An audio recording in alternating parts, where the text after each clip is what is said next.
Hi నాన్న. అమ్మగా ఒక మాట చెప్తాను. మగ పిల్లగాళ్ళు జాగ్రత్తగా వినండి. కోపంగా గడుసుగా మాట్లాడే అమ్మాయి నీ జీవితంలోకి వచ్చింది అంటే అది నీకు ఒక వరమే అనుకోవాలా, అంతకు మించిన నీ అదృష్టం అనుకోవాలా. కోపంగా గడుసుగా మాట్లాడే అమ్మాయి తప్పు చేయటానికి ఇష్టపడదు. నువ్వు తప్పు చేసి తప్పుడు దారిలో వెళ్ళాలి అన్నా తప్పు చేయనీయదు, వెళ్ళే అవకాశం అస్సలు నీకు ఇయ్యదు. ప్రతి క్షణం నిన్ను ఒక కంట కనిపెట్టే ఉంటుంది. అనుక్షణం నీ మీద గమనిస్తూనే ఉంటుంది. ఒక్క క్షణం ఇంటికి లేటుగా వచ్చినా ఇంచేపు ఎక్కడికి వెళ్ళావు అని ప్రశ్నిస్తూనే ఉంటుంది. ఆ ప్రశ్న మీ దృష్టిలో తప్పుగా అర్థం చేసుకొని చిన్న చిన్న మాటలకి పెద్ద గొడవలు చేసుకొని దూరాలు పెంచుకొని ఆఖరికి ఇడిపోయేదాకా వస్తుంటారు. అలా ఎప్పుడు చేయగలనా? అది అంతవరకు కరెక్ట్ కాదు.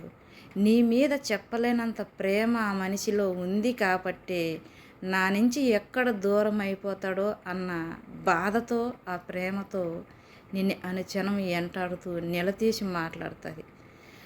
90% కోపంగా పొగరుగా మాట్లాడే అమ్మాయిలు తప్పు చేయటానికి ఇష్టపడరు. నువ్వు తప్పు చేసే అవకాశం ఉన్నా నీకు ఆ అవకాశం ఇయ్యరు నాన్న.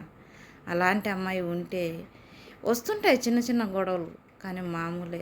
కానీ తనను దూరం చేసుకోవటానికి ఇడిపోవటానికి మాత్రం అస్సలు ఆలోచించద్దు.